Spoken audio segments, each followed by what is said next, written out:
Patreon और अन्य माध्यमों से नेशनल दस्तक का सहयोग करने वाले सभी दर्शकों का बहुत बहुत शुक्रिया। आपके सहयोग से ही बहुजन मीडिया को नई ऊंचाई मिल रही है और मनोबल और अधिक बढ़ रहा है। आशा है आगे भी आप हमें ऐसे ही सपोर्ट करते रहेंगे। धन्यवाद। लॉकडाउन का तीसरा दौर 17 मई को खत्म होने जा रहा है। 54 दिन के लॉकडाउन से अगर मोदी सरकार ने उम्मीद की थी कि इससे कोरोना का संक्रमण रुक जाएगा, तो इस मामले में वह गलत साबित हो चुकी है। रविवार को ही संक्रमण के 4000 से ज्यादा मामले सामने आए हैं। यही नहीं, मई के महीने के 11 दिनों में कोरोना के मामलों की संख्या दोगुनी हो गई है।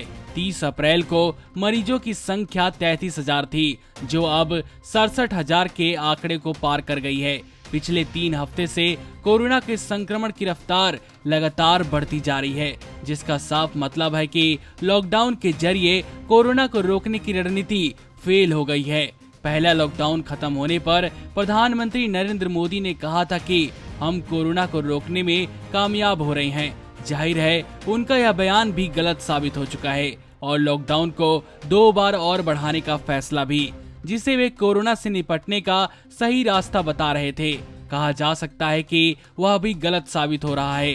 प्रधानमंत्री और उनकी पार्टी के नेता भले ही अपनी पीठ ठोकते रहे, मगर न केवल लॉकडाउन का फैसला गलत साबित हो रहा है, बल्कि उसे लागू करने के तरीके में भी खामियां उभर कर सामने आई हैं। सबसे पहले तो 4 घंटे के नोटिस पर ही लॉकडाउन को लागू करना अपने आप में एक बड़ी चूक साबित हो चुकी है। इस चूक के नतीजे हम देख रहे हैं।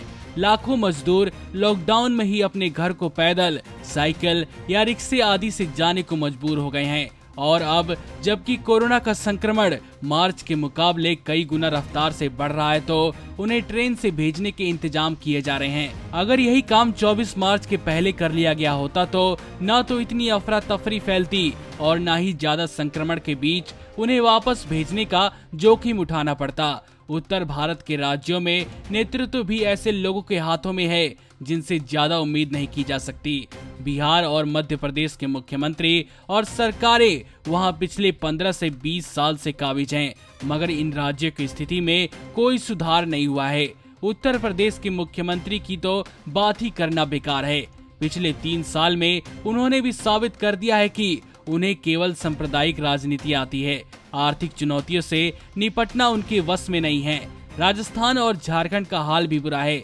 हालांकि वहां के मुख्यमंत्रियों को 1.25 साल ही हुआ है। अगर इन मजदूरों को उन्हीं प्रदेशों में सहायता और सुरक्षा प्रदान कर दी गई होती, तो शायद बहुत सारे मजदूर वहीं रुक जाते और आर्थिक गतिविधियों पर कम असर पड़ता। मगर सरकार के पास दूरदृष्टि होती, तभी तो वह इन पहलुओं के बारे में सोच पाती। वह तो घोषणा करके भी उन लोगों तक सही समय पर मदद नहीं पहुंचा सकी जो अपने गांव घरों में ही थे।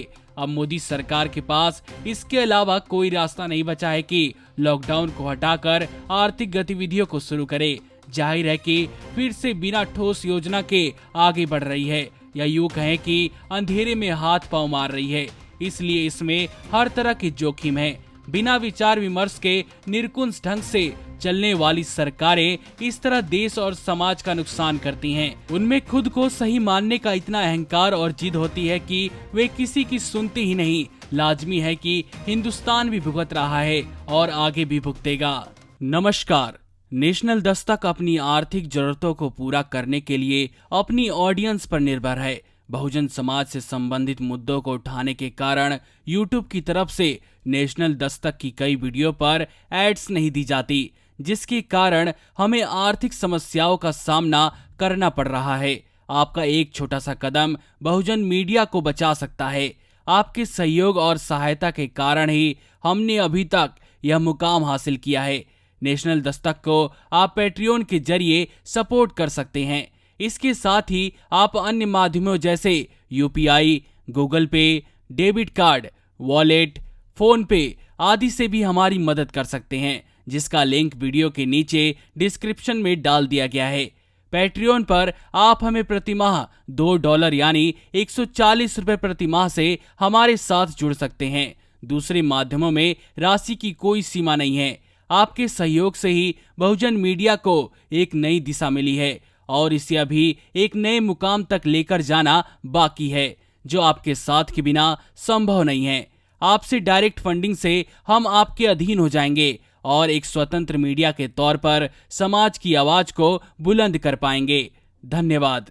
नेशनल दस्तक को देखने वालों से अपील है कि वह नेशनल दस्तक के सपोर्टर फॉर्म को भरें ताकि हम सीधे आपसे जुड़ सके। नेशनल दस्तक की आपसे गुजारिश है कि अगर इसको बचाना चाहते हैं तो नेशनल दस्तक को सब्सक्राइब करने के लिए रेड कलर के सब्सक्राइब बटन को दबाएं, फिर बेल आइकन की घंटी दबाएं।